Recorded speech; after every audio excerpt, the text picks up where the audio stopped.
it. I want to ask, what is uncertainty? Where does it come from? What causes it? What are the effects on us all as people, as decision makers, as teams, as organisations, as a society, in fact? Here's the interesting thing about uncertainty. We need it. Imagine sport with no uncertainty. And I would argue that poker has thrived, as I'm sure you're aware, in the last 10 years or so, not despite the uncertainty in the game, but because of it. Poker, I think, does what any great story does. You have a story, you have a baddie, you have a villain, you have obstacles, you have struggle, you have conflict. I remember my first game of poker like it was yesterday. It was that struggle with uncertainty, not knowing. What's the worst thing that can happen for most of us in terms of the risks that we could take in our lives? No one's going to get hurt.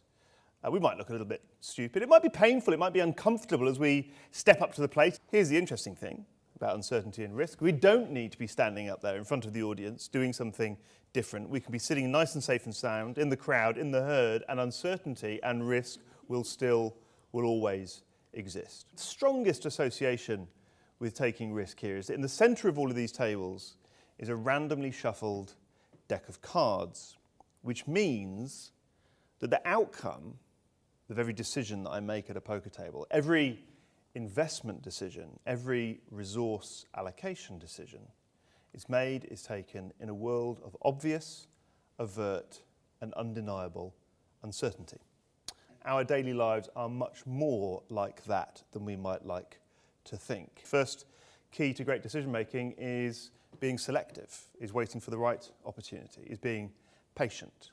The quintessential study on this was done by a guy called Philip Tetlock.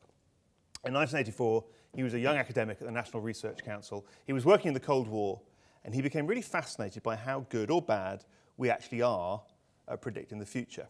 So he embarked on a study. He started asking 284 world experts. He gave each of them just 3 potential outcomes. So what are the results? Well, lots of things. Within the data, there's much variation. Some people are better than others, and we're going to come back to that because that's crucial.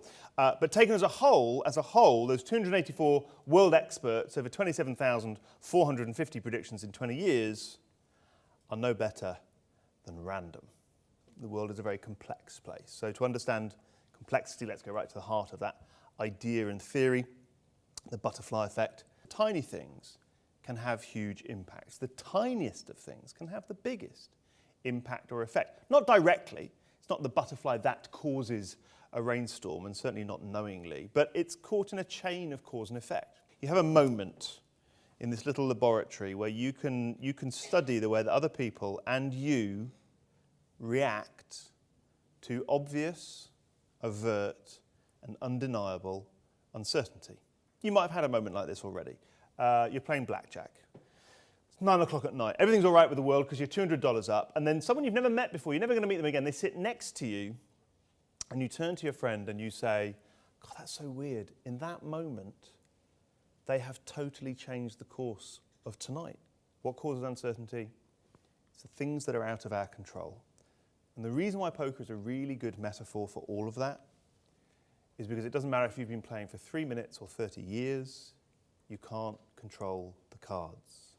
And so you have to operate in this terrain where there is an unknown, where the information is obviously limited. And it's really frustrating that we need to feel a degree of control over our own lives. We shouldn't be ashamed about that. That is what it is to be human. If you don't believe me, look at what we've done in 8,000 years. Look at our response to this world. Everything has been to try and impose control and order.